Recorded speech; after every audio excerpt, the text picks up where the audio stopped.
Bonjour, bienvenue dans cette nouvelle vidéo, merci de vous abonner, c'est gratuit, il suffit de cliquer sur le logo qui apparaît en bas à droite de votre écran. Aujourd'hui, nous allons parler des autruches.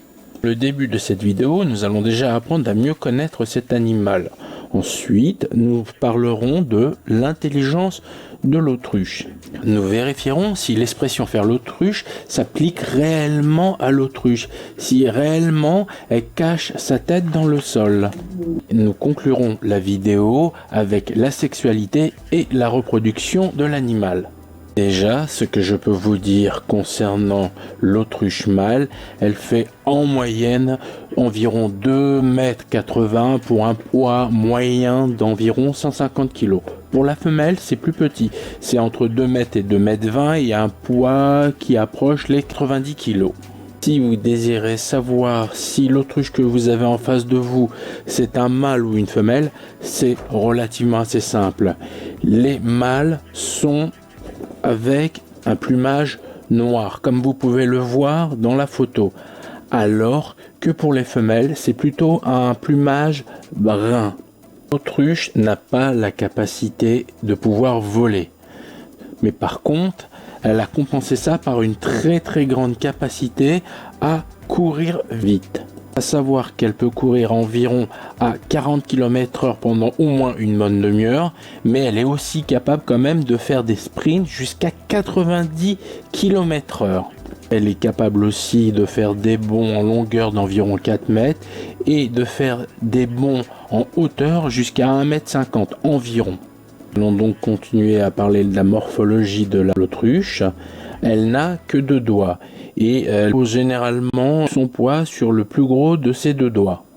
L'autruche est fondamentalement herbivore, mais il faut savoir que ça peut lui arriver de manger des vers, des criquets, des lézards, des sauterelles et même des tout petits mammifères. Il faut savoir que l'autruche, lorsqu'elle est à l'état sauvage, peut vivre environ une 70aine d'années.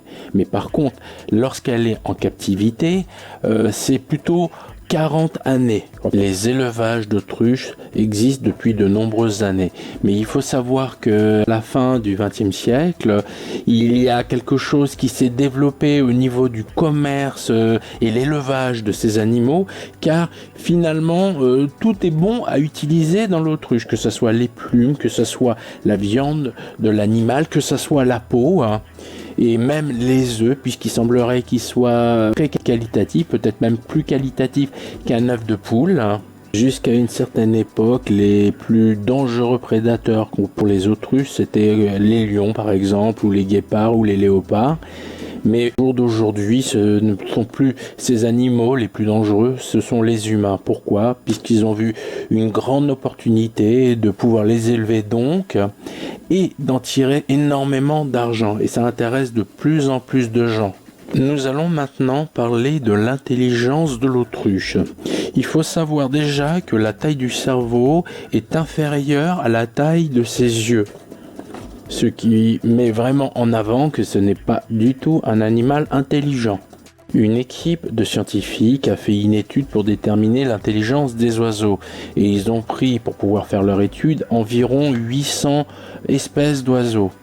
Et bien évidemment, ceux qui arrivent quasiment dans les derniers, ce sont les autruches. Donc c'est vraiment un animal pas vraiment intelligent. Il existe une expression dans le langage commun qui est faire l'autruche.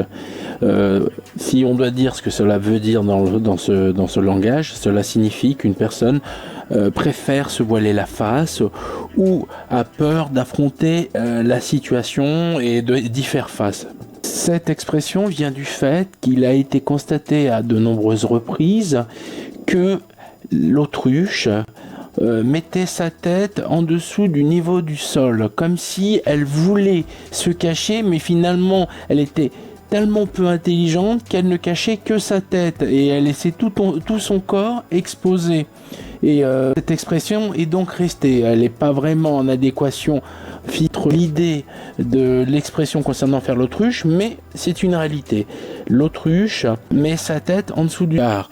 Lorsque la femelle a pondu ses œufs, ils construisent un trou d'environ 30 à 40 cm de profondeur et mettent les œufs dedans. et ils viennent régulièrement surveiller et aussi retourner ses œufs. Donc souvent, lorsque vous voyez la tête de cet animal dans le sol, ça peut vouloir dire que c'est les œufs qui sont cachés à l'intérieur. Autre chose aussi qui peut induire en erreur, une autruche passe toute sa journée à se nourrir, à manger de l'herbe, à manger de la verdure, et donc elle amène sa tête au niveau du sol, ce qui peut réellement induire en erreur. Nous allons maintenant parler de la sexualité et de la reproduction de cet animal. Il faut déjà savoir que l'autruche mâle possède un pénis et ce n'est pas le cas de toutes les races d'oiseaux. Il y a assez peu d'oiseaux justement qui puissent en posséder. Il y a par exemple les canards et les oies, donc les autruches en font aussi partie aussi. Pour la femelle, l'organe reproducteur s'appelle un cloaque. C'est un organe en forme de canal, il est clos par le sphincter anal et on le retrouve entre autres chez les oiseaux, les reptiles, les amphibiens et quelques mammifères. Chez les oiseaux, il est généralement situé sous le croupion. Les autruches vivent en groupe généralement, mais ce qui est intéressant, c'est que lorsqu'arrive le moment où ils veulent se reproduire, les femelles se mettent d'un côté et les mâles de l'autre. Toujours pour continuer de parler sur la période de reproduction, durant cette période, concernant les mâles, il y a certaines parties du corps du mâle qui changent de couleur.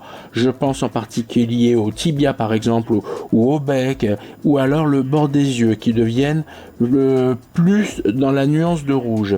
Et plus la couleur est vive et plus l'individu est considéré comme viril. Monsieur, pour séduire madame, devra exécuter une forme de danse. Et il peut lui arriver même, pour pouvoir obtenir les grâces de madame, qui prennent une posture de soumission envers sa prétendante.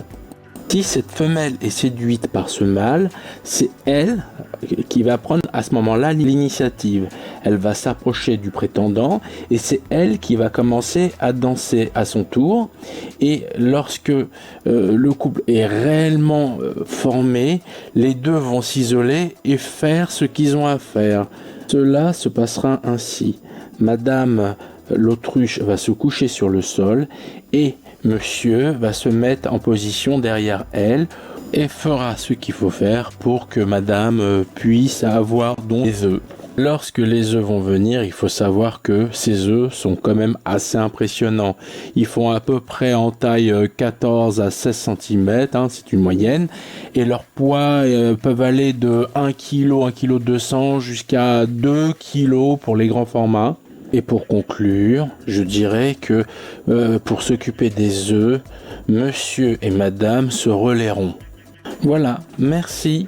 Bientôt de nouvelles vidéos. Merci de vous abonner. À bientôt.